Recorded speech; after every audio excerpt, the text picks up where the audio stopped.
Judaïsme au féminin, vivez votre judaïsme intensément avec la rabbinite Léa Benaïm.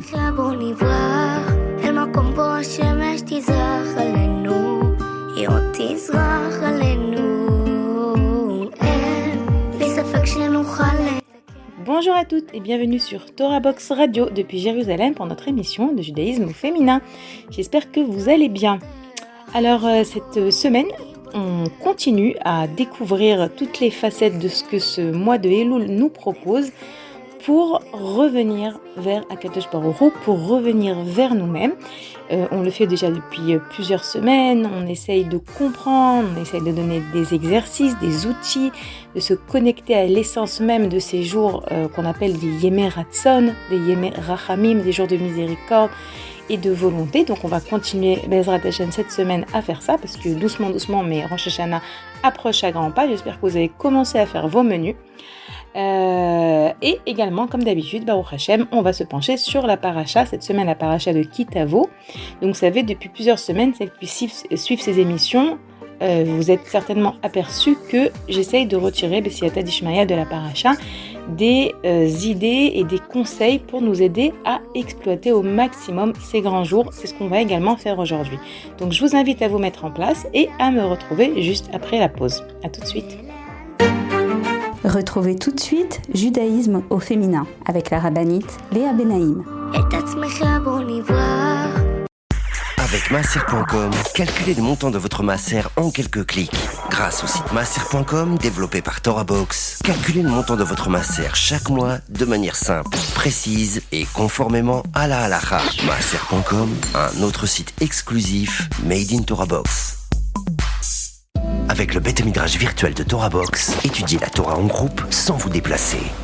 Pour la première fois sur Torah Box, rejoignez un groupe d'études dans la discipline de votre choix et avec les meilleurs rabbanim, halakha, Talmud, Mishnah ou encore éthique juive, Chassidut. Confiné ou loin d'un lieu d'études, vous pouvez enfin étudier en compagnie d'un rav et d'autres élèves en ligne avec Zoom, depuis votre ordinateur ou votre smartphone.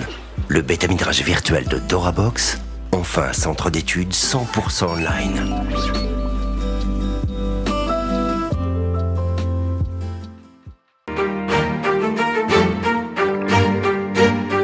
Judaïsme au féminin, vivez votre judaïsme intensément avec la rabbinite Léa Benaïm.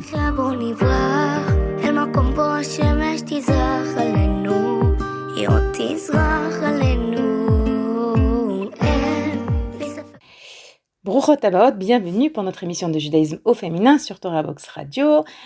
Comme je l'ai annoncé, on va un petit peu encore essayer de se pencher sur cette notion de la tchouva du mois d'Elul et sur la parachat de la semaine, parachat Kitavo.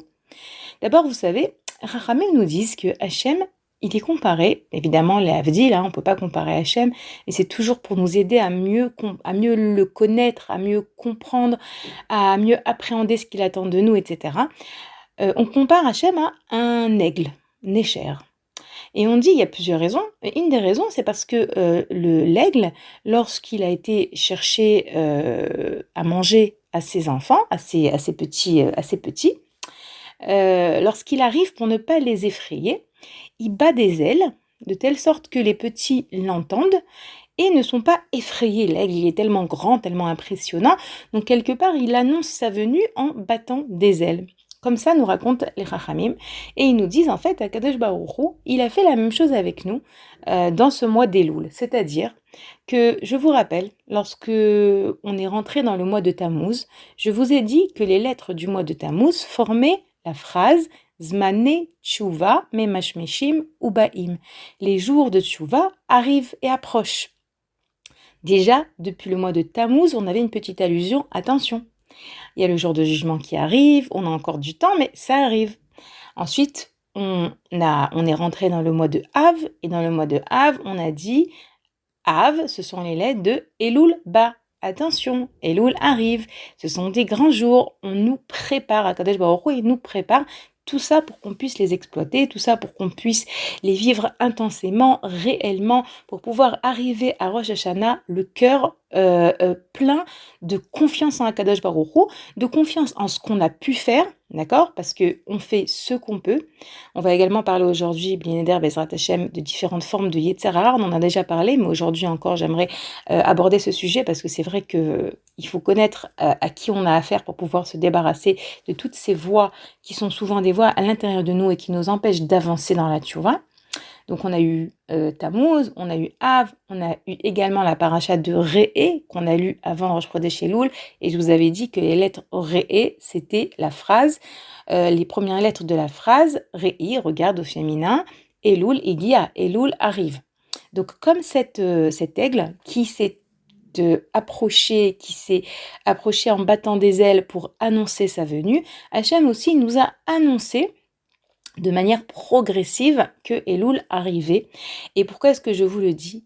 De nouveau, pour qu'on reprenne confiance en Akadosh Baruch Hu, que dans ce mois d'Elul, il ne cherche que notre intérêt et il met tout en place pour nous permettre de revenir vers lui. Si c'est, on l'a dit déjà les semaines précédentes, si c'est le fait d'Afka, de Rosh Chodesh Elul et jusqu'à Yom Kippour, de déverser sur nous les 13 attributs de miséricorde, grâce à cela, on va pouvoir plus facilement faire tchouva parce que Akadosh Baruch Hu, il est présent, sa miséricorde, elle est présente, le roi est dans les champs. Tout ça, c'est censé venir nous donner confiance dans notre possibilité de faire un changement. Mais attention, lorsque je dis le mot changement, je veux un petit peu, redéfinir qu'est-ce que je veux dire par changement. Changer, ça fait peur.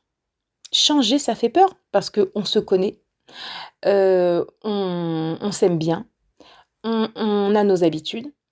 Et nous dire de changer, c'est effrayant. Quoi, je vais être autre chose, et puis si j'arrive pas, et puis si c'est pas moi, et puis je me reconnais pas, et si je tiens pas dans le changement que j'entreprends, etc. Et là, j'ai envie de vous ramener une définition de Rabbi Nachman de Breslev sur ce qu'est la tchouva. Rabbi Nachman dit que la tchouva, c'est l'arzir et adavar, lamakom, shenital, mimeno. Ramener la chose à l'endroit d'où il a été pris. D'où elle a été prise, pardon.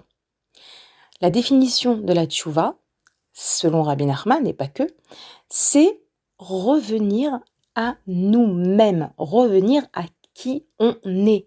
Je vous rappelle que, avant tout, on est une neshama, on est une âme qui a été prise de dessous le Kisei HaKavod, de dessous le trône céleste, qui a été placée dans un corps. Cette âme, donc, c'est une parcelle divine, une parcelle d'Hachem qui est entièrement tov, elle est entièrement bien, belle, elle n'a rien comme défaut, d'accord?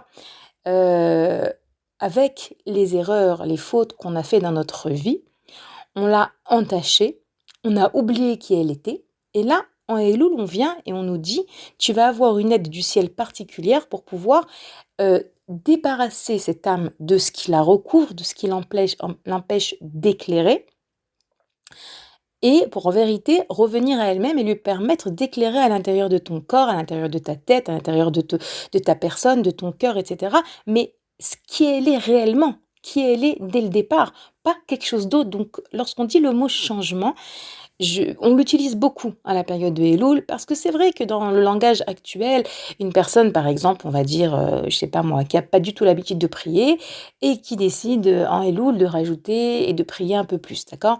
Alors quelque part, elle opère un changement. C'est quelque chose qu'elle n'avait pas l'habitude et qu'elle fait.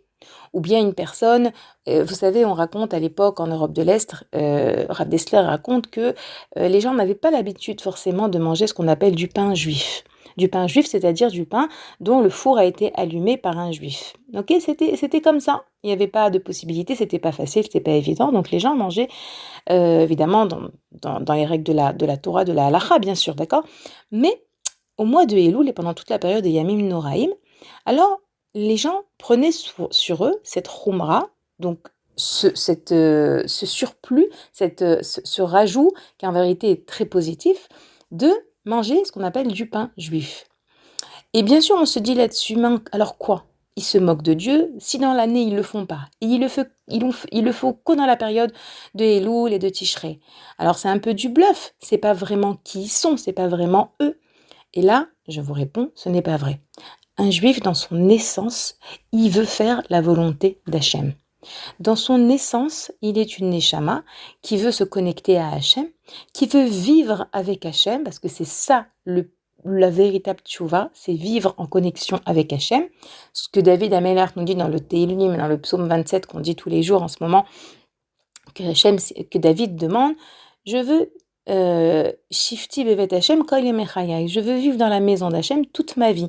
Évidemment, il y a plusieurs explications. Est-ce que c'est le Beth Amikdash? Est-ce que c'est la synagogue? Est-ce que c'est le Beth Midrash où on étudie? Dans tous les cas, David, il veut nous dire qu'il veut vivre connecté avec Hachem, qu'Hachem soit présent dans ses pensées, mais pas que lorsqu'il étudie, pas que lorsque il prie, mais même lorsqu'on va faire nos courses, lorsque on va au travail, lorsqu'on fait la douche à nos enfants, dans tous ces moments-là, vivre en connexion avec Hachem et beaucoup plus en vérité. C'est ça ce que la tchouva, elle vient et elle nous invite à faire. Reconnecte-toi à ta vérité intérieure, dans le sens où reconnecte-toi à la présence d'Hachem en toi et dans ta vie. Alors oui, il va y avoir, entre guillemets, de nouveau des changements techniques, presque, je veux dire ça, des changements au jour le jour, parce que ça fait partie de l'expression de notre bonne volonté, parce qu'on ne peut pas se suffire de se dire, allez, je veux me rapprocher d'Hachem et ne rien faire, ok? C'est comme un mari qui dit à sa femme je t'aime, mais qui ne lui offre jamais rien de cadeau, qui ne l'aide jamais à la maison, qui ne s'intéresse pas à elle, qui lui demande pas comment ça s'est passé au travail. C'est beau, c'est important de vouloir. Et d'ailleurs, on va voir combien est-ce que c'est indispensable. C'est une étape indispensable qui est extrêmement chère pour Hachem, le fait d'exprimer ce qu'on désire, d'exprimer ce qu'on veut. C'est un exercice que je vous ai déjà donné, que je vous rappelle de faire en Elul, de dire à Hachem ce que je veux, parce que, vous savez, je ne sais pas si vous remarquez, je vous dis beaucoup de choses, mais parce que j'ai beaucoup de choses à vous transmettre avec l'aide de Dieu. Vous savez, on vit une vie où on court tout le temps. En tout cas, on court beaucoup pour beaucoup de personnes. Il y a des personnes qui courent moins, mais beaucoup de personnes courent. Je me suis aperçue, en faisant une petite enquête par rapport à ma vie, etc., un petit bilan, et je me suis rendu compte que je suis tellement dans cet état de pressé tout le temps, que des fois, il m'arrive de faire 3 choses en même temps. Par exemple, le matin, j'ai l'habitude d'écouter un petit shiur de 10 minutes en prenant mon café au lait. Donc, je prends mon café au lait, j'écoute un shiur de 10 minutes du Rav David Gwirsman sur Shaharei Teshuvah de Rabbeinu Yona, pour celles que ça intéresse. Et en fait, je suis devenue tellement hyperactive, mais dû à ce que cette vie nous amène, d'accord, à vouloir faire, que en même temps, je regarde mes WhatsApp. Et je me suis aperçue que c'était une grosse erreur. Parce que si je bois mon café et en même temps j'écoute un cours, c'est déjà 2 choses, d'accord? Si je veux réellement être concentrée dans ce qui est dit, dans comprendre ce qu'il dit et pouvoir l'assimiler, pour pouvoir vraiment le comprendre, mais au niveau du cœur également, d'accord? Et au niveau de l'intellect, au niveau du cœur, et pas juste, et ça c'est quelque chose que souvent il nous arrive de faire comme erreur, pas juste dire j'ai fait. J'ai fait ma tfila, allez, je fais un V. J'ai fait mes tehillim, je fais un V. J'ai fait un sandwich à mon mari, je fais un V. Mais essayer de mettre plus de cœur, plus de sens dans ce qu'on fait, s'éparpiller encore plus, c'est une forme de Yetzer Hara. Tu veux faire. Donc en fait, si on peut résumer ce que je vous ai dit jusqu'à maintenant, il y a 2 aspects à la Teshuvah. Il y a ramener notre cœur vers Akadosh Baruch Hu et savoir que à l'origine, on est collé en Hachem. À l'origine, notre Neshama, elle ne veut que du bien. À l'origine, notre Neshama, elle n'aspire qu'à se reconnecter à Hachem et qu'à ne faire que sa volonté. Et on doit prendre du temps pour réaliser ce que l'on veut vraiment, sans courir, à faire, comme je vous l'ai dit, cet exercice de qu'est-ce que je veux et s'attarder. Vous savez que lorsqu'on passe du temps sur qu'est-ce qu'on veut vraiment, on est en train de fabriquer un cli, un réceptacle, peut-être qu'on en reparlera tout à l'heure, peut-être, un réceptacle pour ce qu'Hachem va nous donner à Rosh Hashanah. Le Ratson, le fait de dire à Hachem combien est-ce que je veux revenir vers lui, combien est-ce que je veux le sentir présent dans ma vie, ça crée ce réceptacle dans lequel Hachem il va déverser sa bracha et son abondance à Rosh Hashanah Be'ezrat Hashem. Donc il y a le fait de mettre un petit peu pause dans la course pour réussir à être plus connecté. Donc c'est la première facette. Et la deuxième facette, c'est à travers des actions concrètes qui vont non seulement nous rajouter des mérites pour le jour du jugement, mais en plus qui vont nous aider dans le courant de la journée comme des petits rappels. Et aujourd'hui, on va donner un exemple tout à l'heure lié à la paracha de quelque chose que je vous invite à faire, Bezrat Hashem. Ça va être comme des petits rappels. Imaginez-vous que vous décidez de mettre des pièces à la tzedaka, d'accord ? Vous mettez des pièces à la tzedaka et qu'est-ce qui se passe ? Ça vous rappelle, on est en Elul, c'est pour ça qu'aujourd'hui, ce mois-ci, je mets un peu plus de pièces à la tzedaka ou j'ai rajouté une forme de chesed dans le courant de ma journée. Ou bien imaginez-vous que vous prenez votre Tehillim pour faire le psaume 27, comme on a l'habitude de le faire depuis Rosh Hashanah jusqu'à Simchat Torah.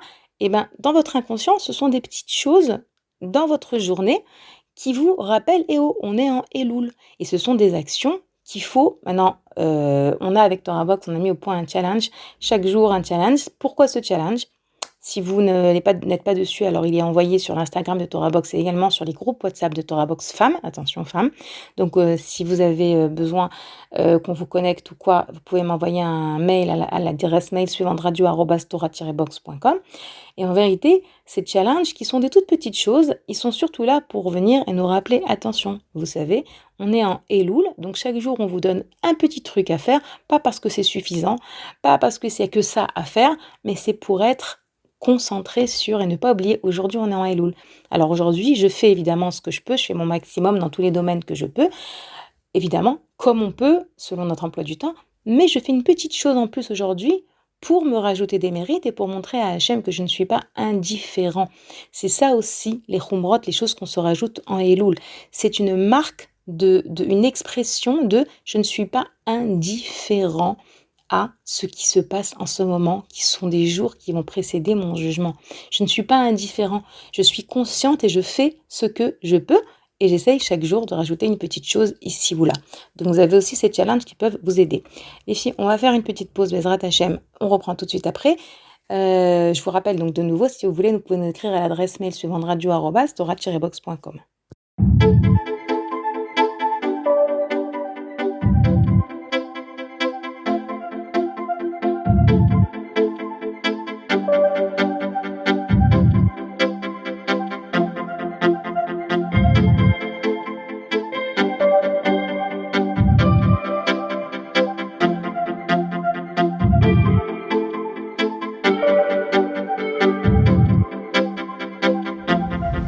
Like a light leaves a flame in the darkness I keep calling out your name. I know you're here. Under 500 billion stars I'm searching, you are searching like we're light years apart, but you're so near. If you're in pieces and you're just falling down, I'll pick you up. And if you feel like you're outnumbered on the battleground and had enough, well, I will be there for you every time. As you turn around, I will let you down. I'll be there, and we'll both become brighter than the sun. Together we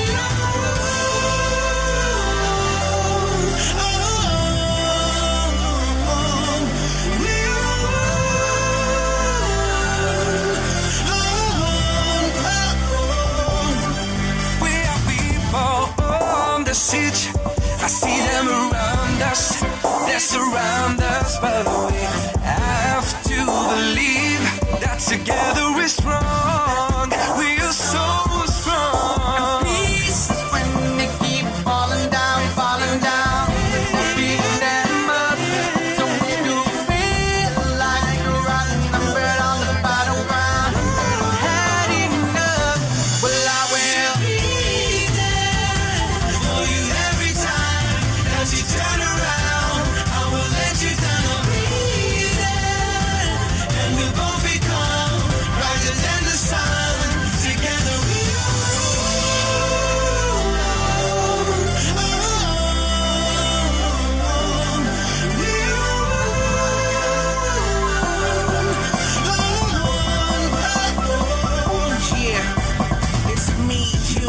together like 1, 2.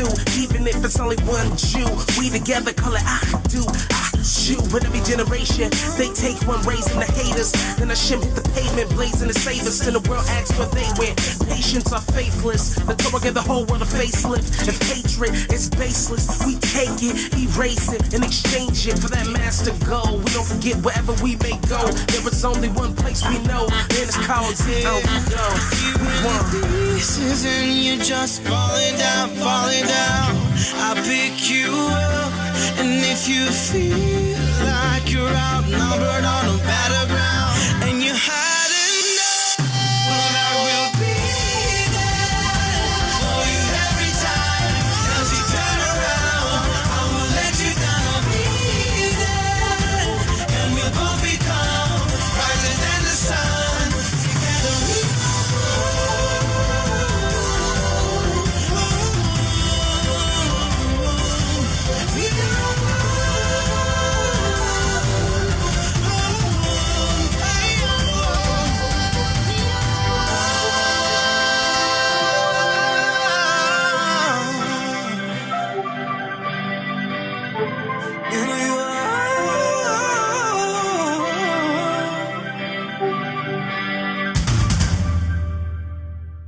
Et nous revoilà pour la suite de notre émission de judaïsme au féminin sur Torah Box Radio et Loul Parashat Kitavo.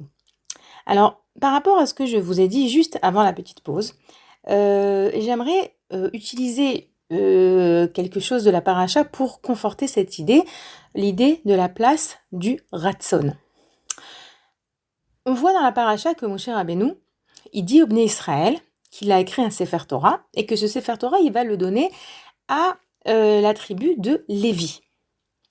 Et les Bnei Israël, ils disent non, on n'est pas content. Pourquoi tu donnerais le Sefer Torah à la tribu de Lévi?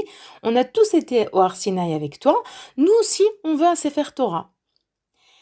À ce moment-là, Moshe, il a été très content. Et il a dit, c'est écrit dans la paracha, maintenant je sais que vous êtes devenus un peuple, que vous êtes devenus un âme. Pourquoi est-ce que Moshe, il est content? Parce que il a compris que les Bnei Israël étaient arrivés au niveau de vouloir la Torah réellement. Ils n'ont pas admis que ce soit que la tribu de Lévi qui reçoive un Sefer Torah, sauf les autres aussi vont recevoir, les autres tribus également vont recevoir un Sefer Torah. Et en fait, le Rav Boyer, il explique qu'il y a eu deux étapes dans le don de la Torah. Il y a eu l'étape de Shavuot, du Sivan, de Matan Torah, les Bnei Israël qui reçoivent la Torah, ce qu'on appelle, c'était une notion de It'aruta dil Eila, c'est une expression en araméen, ne vous inquiétez pas, ça veut juste dire c'est un réveil d'en haut, et les Bnei Israël, ils ont reçu une abondance, une bracha, c'était un moment incroyable, extraordinaire, le moment de Matan Torah. Par la suite, donc maintenant, dans notre paracha, on voit que les Bnei Israël expriment qu'eux aussi, ils veulent la Torah. Et c'est ce qu'on appelle It'aruta diletata, c'est un réveil d'en bas. Ils expriment eux-mêmes devant Moshe, mais nous aussi, on veut avoir un Sefer Torah. Et là, Moshe, il est content, il est fier, parce qu'ils disent, ils ont compris, ils en veulent. C'est beaucoup plus fort, c'est la deuxième étape. Et le Rav Boyer explique donc aussi un verset qu'on voit dans cette paracha, où on voit que, en vérité, ils vont recevoir à ce moment-là 3 choses. Ça veut dire, ça va être un complément de ce qu'ils ont reçu au moment de Matan Torah. Ils vont recevoir, dans l'hébreu, je vous dis, Lev la da'at, Enaim lir'ot ve'oznaim lishmo'a. À travers le fait d'avoir exprimé leur volonté de vouloir eux aussi un Sefer Torah, ils vont recevoir 3 cadeaux qui sont liés à la Torah, qui est un cœur pour comprendre, un cœur pour se connecter à Hachem, des yeux pour voir une vue de la Torah. Vous savez, lorsqu'on dit le matin Poker Ivrim, on remercie Akadosh Baruch Hu de nous donner la possibilité de voir. Alors bien sûr, c'est voir réellement, physiquement, de pouvoir voir avec nos yeux, mais c'est également pouvoir voir avec les yeux de notre Neshama, de pouvoir voir la vérité, de pouvoir voir le bien chez autrui, la vue intérieure, pnimite, véritable, qu'ils vont recevoir. Et troisième chose qu'ils vont recevoir suite à cette demande de recevoir aussi un Sefer Torah, c'est Oznaim Lishmoa, des oreilles pour pouvoir écouter ce qu'Hachem veut d'eux. Et ça, ce sont 3 cadeaux qu'ils vont recevoir. Là-dessus, le Rav Boyer, il explique que dans cette paracha, on a ici une recette, si vous voulez, pour pouvoir recevoir toute l'abondance que l'on désire et qu'Hachem veut nous donner à Rosh Hashanah. Il dit, de la même manière que ils ont reçu ces 3 dimensions de proximité, d'approche de la Torah, de pouvoir se rapprocher d'Hachem suite au fait qu'ils ont dit, nous aussi on veut un Sefer Torah. Alors nous aussi, on doit comprendre que lorsqu'on dit à Hachem ce que l'on veut, comme les Bnei Israël à ce moment-là, on est en train de créer, ce que je vous ai dit tout à l'heure, ce fameux réceptacle dans lequel Hachem il va nous donner. Et pour qu'Hachem puisse nous donner, vous savez, Hachem il est que don, Hachem il est que tov, Hachem il veut que donner, Hachem il a créé ce monde, les eitiv, nous dit le Ramchal. Hachem il a créé ce monde pour nous donner, c'est pour ça qu'Hachem il a créé ce monde, il n'a pas créé ce monde pour autre chose, il a créé ce monde pour nous donner, donc Hachem lui de son côté, rien qu'il nous donne. Malheureusement, nous parfois on bloque ça, on bloque cette abondance. Comment est-ce qu'on bloque ça? Des fois on bloque ça parce qu'on n'y croit pas, parce qu'on ne croit pas dans la possibilité qu'Hachem a de nous donner. Chas v'shalom, et oui, ça peut arriver. Parfois, ça bloque parce que on ne croit pas en notre capacité de recevoir ce qu'Hachem veut nous donner. Parfois, on se dit on n'est pas méritant. Si on n'est pas méritant, alors Hachem ne va pas nous donner. Alors que normalement, on doit travailler. Bien sûr qu'on doit être méritant et qu'on doit s'éloigner des erreurs, etc. C'est évident. Mais il faut aussi savoir qu'il y a un concept qui est magique, qui est que plus tu mets ta confiance en Hachem, qu'il va te donner les choses, et plus tu vas voir dans ta vie comment il est présent et comment il te répond. Ça me rappelle cette fameuse parabole qui est ramenée par beaucoup de sages, entre autres par le Rav Aaron Ratek, dans Shomer Hamonim, qui dit c'est un homme qui marchait le long du palais du roi, et les soldats du roi l'ont trouvé suspect, et ils l'ont arrêté. Et cet homme, il a eu très peur, et il a dit « Mais non, vous ne pouvez pas m'arrêter, je suis un proche parent du roi. » Et donc les soldats l'ont amené devant le roi, et ils lui ont dit, regardez, on a trouvé cet homme devant le palais qui marchait, et il affirme qu'il est un proche parent du roi. Et le roi, il lui dit, on se connaît? Je te connais pas, comment tu as dit que tu étais un proche parent? Il a dit, je me suis dit, si je considère que le roi est mon proche parent et je fais confiance en roi, forcément que le roi ne me décevra pas. J'ai mis ma confiance dans le roi. Et le roi, il a aimé ça. Il a dit, si tu as confiance en moi, alors tu vas voir que me faire confiance, ça en vaut la peine. Donc de nouveau, il y a des choses qui entravent. Une des choses qui entrave, c'est parce qu'on n'y croit pas, parce qu'on ne croit pas ou en Hachem ou en nous-mêmes. D'autres choses aussi qui entravent, bien sûr, ce sont des fautes, des avérotes. Il y a des avérotes qui bloquent le shefa, qui bloquent l'abondance, qui bloquent la bracha. Mais il y a des choses aussi qui ouvrent les portes de l'abondance du shefa. Et c'est le fait de vouloir et de laisser de la place pour ce que l'on veut et arrêter de courir et de se dire à quoi ça sert que je dise à Hachem que je veux mieux respecter mon mari si je ne le fais pas. Mais non, parce qu'à travers le fait que tu dises que tu veux mieux respecter ton mari, tu montres déjà à Hachem qui tu es et Hachem il va t'aider à y arriver parce que tout seul on ne peut pas y arriver, on en a souvent parlé. Et autre chose que je vous ai également dit, je crois, c'est que dans la Gemara, on nous dit Baderer chez Adam Rotzelilech Molichimoto. Dans le chemin qu'un homme il veut emprunter, on l'y conduit. Et je vous avais expliqué, je crois, que qui c'est qui conduit l'homme? Pourquoi c'est écrit au pluriel Molichinoto? Normalement, on aurait dû comprendre dans le chemin qu'un homme veut emprunter. Hachem l'aide, Hachem l'y conduit. Le Maharsha, commentaire de la Gemara, il dit c'est au pluriel parce qu'il s'agit des anges qu'un homme va créer à travers le fait de vouloir, par ses retsonotes, par ses volontés positives. C'est-à-dire que lorsque je veux, je crée des anges. Et ces anges-là, ils vont m'aider à arriver. En vérité, les anges, ce sont des messagers d'Hachem. Donc, combien est-ce que c'est important de vouloir? Et on a dans cette paracha, donc, un clin d'œil avec ces hommes qui ont voulu également un Sefer Torah et qui ont reçu non seulement un Sefer Torah, mais qui ont reçu également Lev la date et Naim lirot oznaim lishmoa.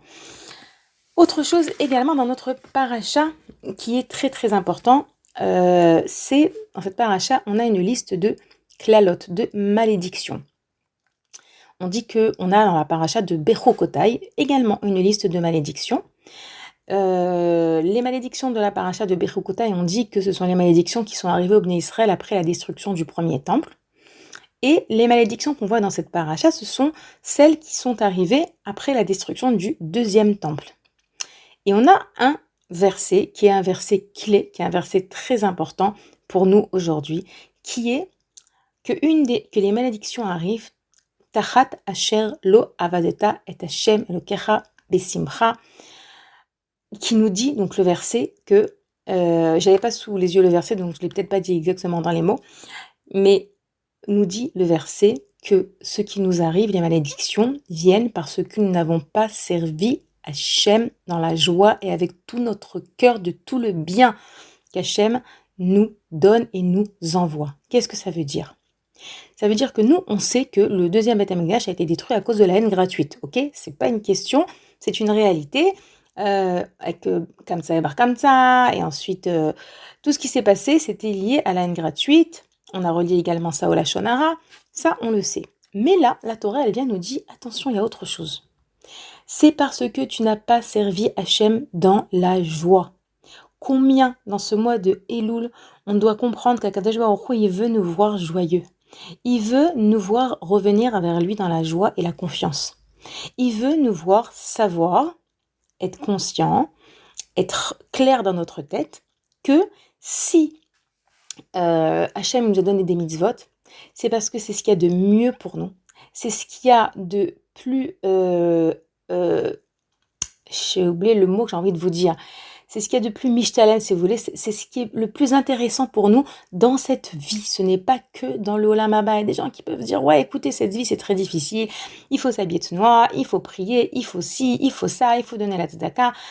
C'est une galère, ok, il faut le faire. Non, Hachem, il veut que dans ce monde, déjà, on soit bien. C'est pas juste une promesse pour le monde futur. Je crois que c'est le Rav Shimshon Raphaël Hirsch qui dit, si c'était qu'une promesse dans le monde futur, ce serait trop difficile pour nous, on n'y croirait pas. C'est déjà dans ce monde que le fait d'accomplir la Torah et les mitzvot, c'est vivre une vie de bonheur, une vie de vérité, une vie où on sent Hachem qui est présent dans nos vies au quotidien. Le fait d'accomplir ces mitzvot, ça nous connecte à Hachem. On sait que le mot mitzvah, ça vient de la racine tsefta, qui veut dire union. Et lorsque je me lie en Hachem, Hachem qui est kulotov, Hachem il est que bien, Hachem il est que lumière, je reçois de son bien et je suis moi-même bien. Donc c'est dans ce monde déjà que on doit vivre le bien et ressentir la simcha, la joie. D'ailleurs, une des choses que souvent je recommande dans mes cours et que j'ai également mis dans les challenges des 40 jours de Rosh Chodesh Elul à Yom Kippour, c'est de chercher à accomplir une mitzvah ou 2 mitzvot ou 3 mitzvot dans la joie. Des mitzvot que vous accomplissez déjà. Voilà, celles qui connaissent mes émissions, elles connaissent cette idée. Souvent, je le dis, des fois, on a du mal à se rajouter quelque chose. Des femmes qui viennent et qui me disent, je peux pas me rajouter, je suis débordée, je peux pas rajouter une prière, je peux pas rajouter de faire du bénévolat, du chesed, je peux pas rajouter.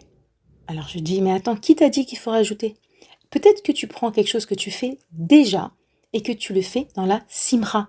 Le matin, tu fais un sandwich à ton mari ou tes enfants, tu le fais avec un sourire aux lèvres. Dans le sens, merci Hachem que j'ai du pain, que j'ai la possibilité, que j'ai une famille à qui je peux préparer, etc. Essaye de rajouter de la simra. Ça peut être pendant une des mitzvot de la femme, Adlakat Nerot, Afrashat Chala, le Atarat HaMishpacha. Choisir des mitzvot dans lesquelles on rajoute de la simra. Rajouter de la simra, ça peut uniquement déjà passer par accrocher un sourire à notre visage. Déjà, en ça s'appelle rajouter de la simra.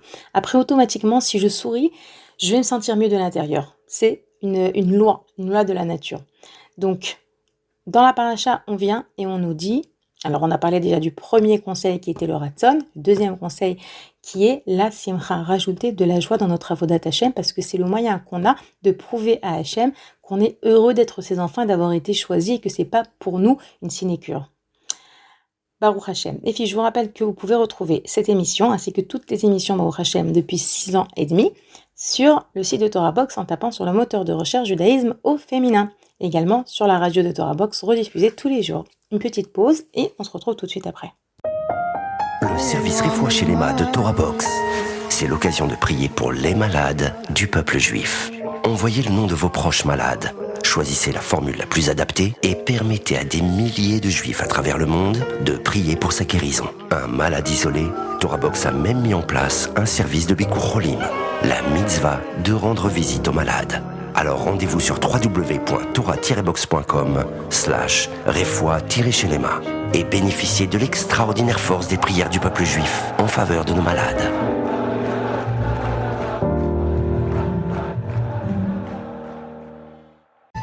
TorahBox Yaladim, c'est la Torah pour nos enfants. Retrouvez chaque mercredi Béni et ses amis pour apprendre la paracha de manière ludique et découvrez des vidéos pour enseigner à nos enfants la Mishnah, la Gemara, les chants de Shabbat et des histoires passionnantes de nos tzadikim. Alors rendez-vous sur torah-box.com/yaladim pour vous inscrire et épanouir vos enfants en douceur et dans le divertissement sur la voie de la Torah et des bonnes midot. TorahBox Yaladim, c'est la Torah pour nos enfants. Et nous revoilà la fille pour la suite de notre émission de judaïsme au féminin sur TorahBox Radio. Voilà, donc j'aimerais encore parler avec vous dans la paracha de la semaine, la paracha de Kitavo, de deux points de la paracha qui vont, Bessiata d'Ishmaïa, nous donner encore des moyens de mieux vivre ce Elul, de mieux l'exploiter. Le premier, c'est le sujet des bikurim, les prémices. Dans notre paracha, on a la mitzvah des bikurim. C'est quoi cette mitzvah ? Un homme, d'abord, il s'agit d'une mitzvah lorsque les Bnei Israël vont rentrer en terre d'Israël. Donc, on a ici l'histoire d'un peuple. Je vous rappelle, on a commencé l'année avec le Sefer de Bereshit, les Havot, les Imaot, ensuite les tribus, l'Égypte, la sortie d'Égypte, les années dans le désert. Et là, on arrive à la fin du livre de Devarim. On arrive à la fin d'une époque et Moshe, donc, il leur explique comment ça va se passer lorsqu'ils vont rentrer en terre d'Israël. Moshe également va les préparer à la séparation avec lui. On en reparlera, je pense, la semaine prochaine. Et il leur dit que lorsqu'ils vont rentrer en terre d'Israël, ils vont avoir donc des champs, ils vont avoir des arbres, des arbres fruitiers. Et en fait, le premier fruit qui va pousser des fruits d'Eret Israël dans leur terrain, ils vont devoir les saman auto, c'est-à-dire en mettre un fil rouge. Voilà, un homme, il sort dans son jardin et il voit que de son figuier, il y a une petite figue qui est sortie. La première. Pour ne pas l'embrouiller après avec les autres, quelle était la première, il va lui mettre un fil rouge et lorsque l'arbre aura donc fini de sortir ses fruits et que les fruits seront mûrs, il saura quels sont les premiers fruits de la terre d'Eretz Israël qui ont poussé. Il va les prendre, il va les mettre dans un panier et il va aller les apporter au Beth Amikdash, au Kohen Gadol. Et tout ça, bon alors d'abord au Mishkan bien sûr, et ensuite au Beth Amikdash. Je vous rappelle que le Mishkan, c'est ce qui va servir donc de temple, de tabernacle au Bnei Israël dans un premier temps, jusqu'à la venue de Shlomo HaMelech qui va construire le premier temple. Ensuite, on aura le deuxième temple. Mais donc dans un premier temps, on parle du Mishkan. Et donc, en vérité, cette mitzvah d'apporter les prémices, les premiers de l'arbre, c'était une mitzvah qui a été faite en grande pompe et avec beaucoup de simcha. C'était une mitzvah qui symbolisait énormément de choses et le Rav Boyer se pose la question, qu'est-ce qu'elle veut dire pour nous cette mitzvah aujourd'hui ? D'abord, il faut savoir que c'est très beau comment ça se passait, qu'ils devaient donc décorer des paniers, mettre devant eux comment on appelle ça, un shor, un taureau auquel on avait peint les cornes en doré. C'était un événement et lorsque les Bnei Israël arrivaient, les Bnei Israël arrivaient de toutes les villes du pays jusqu'au Beth Amikdash, jusqu'à Jérusalem. Alors à chaque fois que les gens les voyaient en chemin, ils se réjouissaient avec eux, on jouait de la musique, etc. Les gens qui habitaient trop loin de Jérusalem, par exemple, au lieu d'apporter des raisins, ils apportaient des raisins secs. Au lieu d'apporter des figues, ils apportaient des figues sèches. Mais ceux qui habitaient proche de Jérusalem pouvaient apporter des fruits frais. Et c'était vraiment un bel événement. Arrivé donc au Beth Amikdash, l'homme qui avait apporté son panier, il balançait, il donnait le panier au Kohen, il balançait le panier et il disait un texte. Il disait un texte que, vous savez, on dit également en partie dans la Haggadah de Pessah. Et dans ce texte, il rappelle d'où on vient. Qu'il y avait un rusé qui s'appelait Lavan, un araméen, un Arami au Vadavi qui avait cherché à faire tomber Yaakov. Vous savez tout ce que Lavan a fait contre Yaakov. Donc, il rappelle Lavan. Ensuite, il rappelle l'homme qui apporte ses prémices. Il rappelle le passage en Égypte, etc. Et on s'interroge un petit peu pourquoi est-ce que à ce moment-là où il est en train d'apporter au Beth Amikdash les prémices, en marque, en signe de reconnaissance envers Akadosh Baruch Hu, pourquoi est-ce qu'il rappelle ces deux passages de l'histoire, Lavan et l'Égypte? Et le Rav Oyer, il dit parce que Lavan et l'Égypte, ça représente deux formes de Yetzer Hara. Lavan, c'est le Yetzer Hara de l'ego, je. Lavan, il disait, tout est à moi, mes filles, elles sont à moi, les enfants, ils sont à moi, tout ce que tu gagnes, Yaakov, c'est à moi, tout est à moi. Et Lavan, c'est le je, c'est à moi, tout m'appartient. Et il dit, le Rav Oyer, que c'est un Yetzer Hara qui est également présent en nous. Des fois, il se présente autrement. Il dit, des fois, c'est pas qu'on dit je, mais c'est une personne, par exemple, qui se vexe très, très vite, énormément. Une personne qui est jalouse, une personne qui ne supporte pas que l'autre réussisse, parce qu'elle veut pour elle. Ok, elle a l'impression que c'est sur son compte. Donc, c'est une forme de Yetzer Hara qui s'appelle Kochi Veotsem Yadi. Dans la force, la puissance de ma main, tout doit être pour moi. Ensuite, l'homme qui vient et qui apporte ses bikurim, il rappelle l'Égypte, le passage en Égypte. Et le Rav Oyer, il nous dit que le passage en Égypte, ça fait allusion au Yetzer Hara des désirs, des pulsions. Vous savez que l'Égypte était un pays connu pour son impureté, sa touma. D'ailleurs, qu'est-ce qu'on sait? Yosef, il arrive en Égypte et la femme de Potiphar, elle cherche à le faire fauter. Il va devoir fuir la femme de Potiphar. À cause de ça, il va se retrouver en prison. C'était vraiment le symbole de l'Égypte.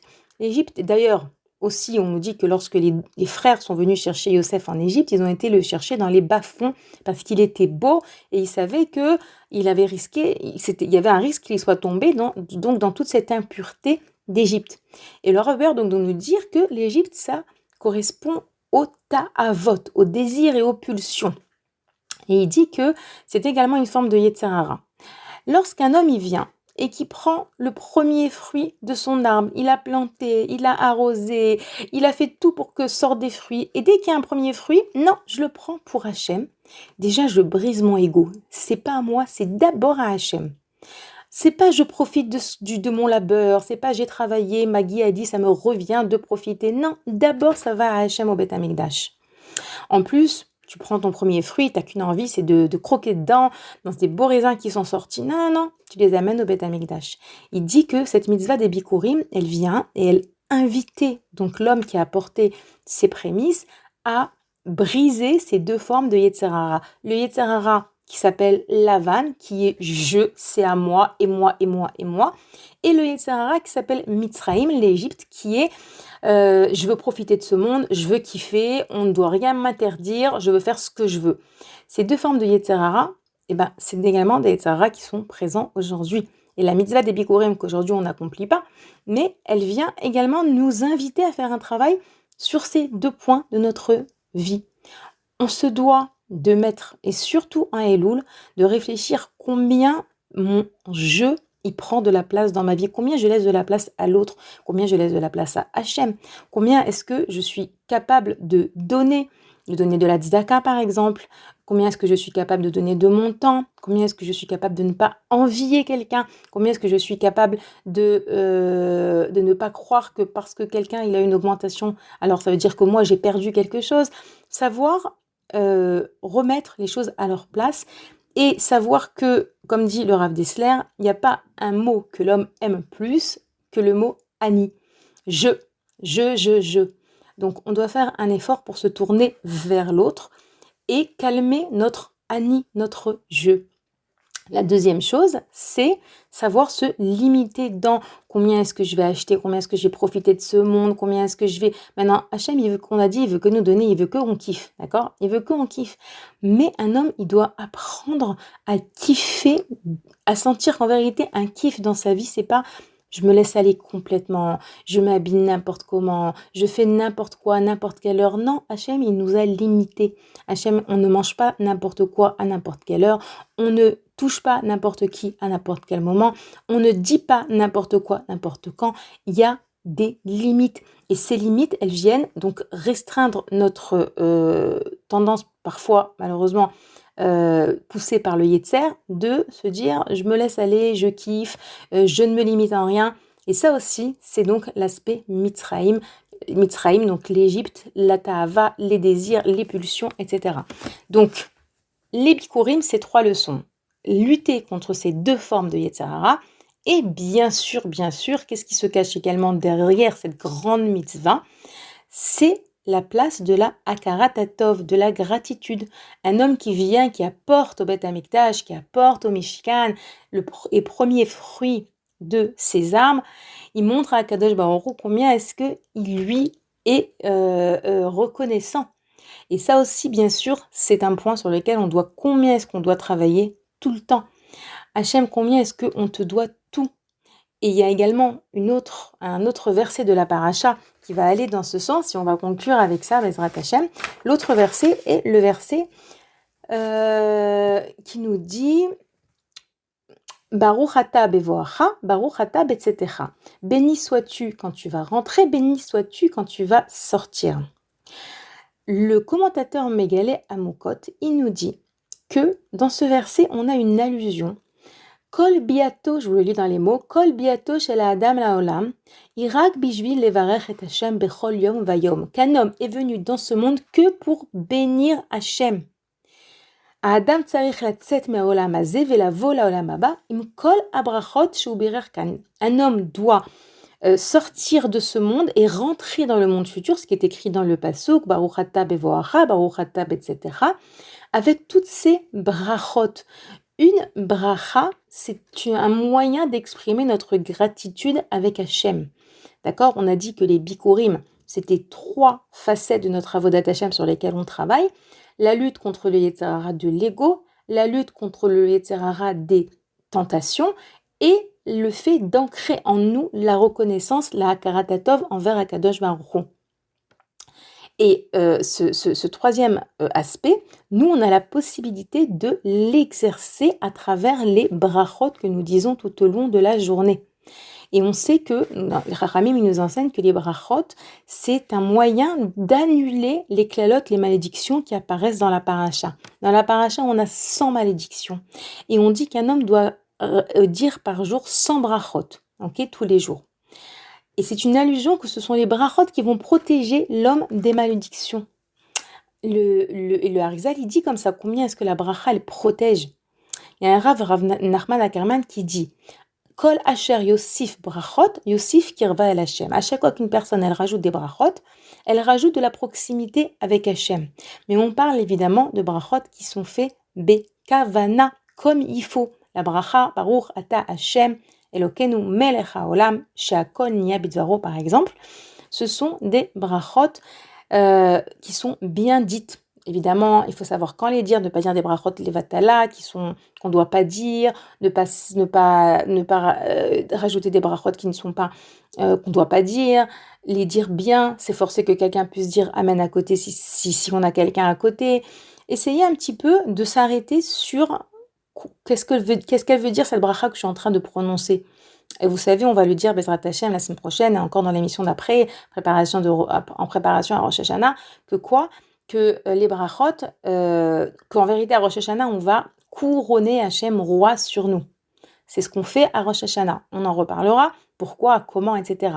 Mais dans une bracha, on est en train également de couronner Hachem. Lorsque je dis Baruch ata Hachem Elokenu melech haolam, le roi du monde, je suis en train de proclamer qu'Hachem, il est roi sur moi, sur le monde, sur l'aliment que je suis en train de me préparer à manger, etc.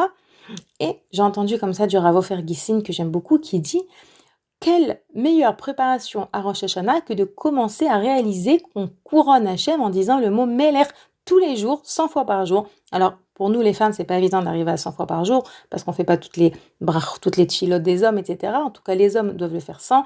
Les femmes, 3 petits points, on fait ce qu'on peut. Mais dans tous les cas, à chaque fois qu'on fait une bracha, on est en train de couronner Hachem et on est en train d'exprimer notre gratitude. Donc, comme dernier exercice pour aujourd'hui, je vous invite à mettre un petit peu plus l'accent sur comment est-ce que vous faites vos brachot. Si c'est Asher Yatzar, si c'est Netilat Yadayim, si c'est Birkat Amazon, qui est une mitzvah mideoraita, d'être un petit peu plus en concentration. En fait, pour tout dire, on est trop perturbé, enfin je parle de moi, celle qui se retrouve dans ce que je dis, tant mieux. on a notre esprit qui part dans tous les sens, on doit être plus concentré sur ce mois, concentré sur nos brachot, concentré sur ce qu'on fait, rajouter de la joie dans ce qu'on fait, et Bessiata d'Ishmaïa être convaincu que ce qu'on fait, c'est excellent, et on est en train d'exploiter ce mois d'Elul, et Bezrat Hashem, on sera prêt pour le grand jour de Rosh Hashanah. Les filles, je vous remercie d'avoir passé ce moment avec moi. Je vous rappelle que vous pouvez m'écrire à l'adresse mail suivante radio@tora-box.com, et je vous souhaite une très bonne semaine. À bientôt.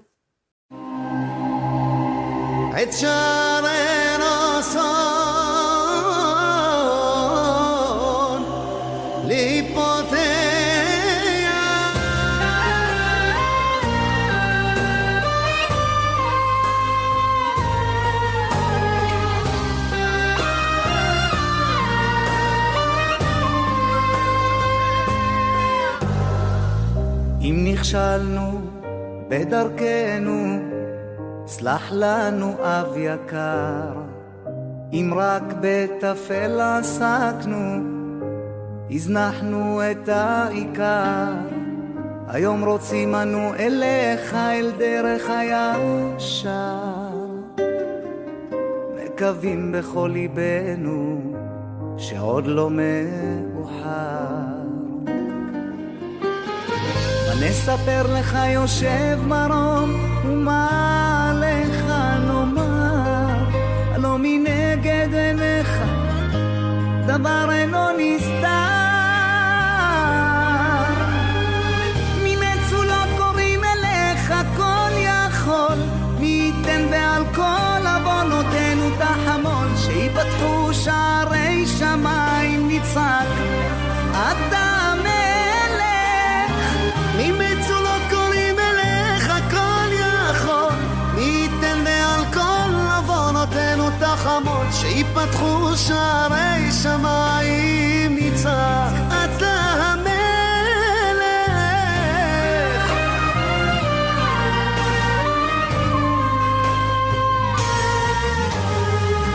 גם אם סרנו ממצוותיך אל מלא רחמים, היום שבים אנו אליך בבושת פנים, זוכרים שבנו האמנת מכל אותם עמים, רוצים ללמוד את תורתך באמת ובתמים.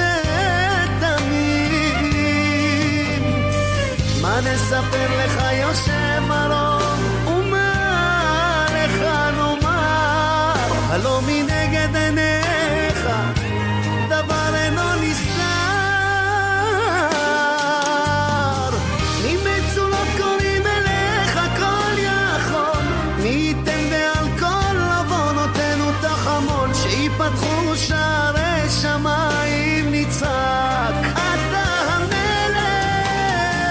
ממצולות קוראים אליך כל יכול, מי ייתן ועל כל עוונותינו תחמול, שיפתחו שערי שמיים נצעק אתה המלך. תשוק אותי בכוח השגיג ואהב אותי לכל ליבי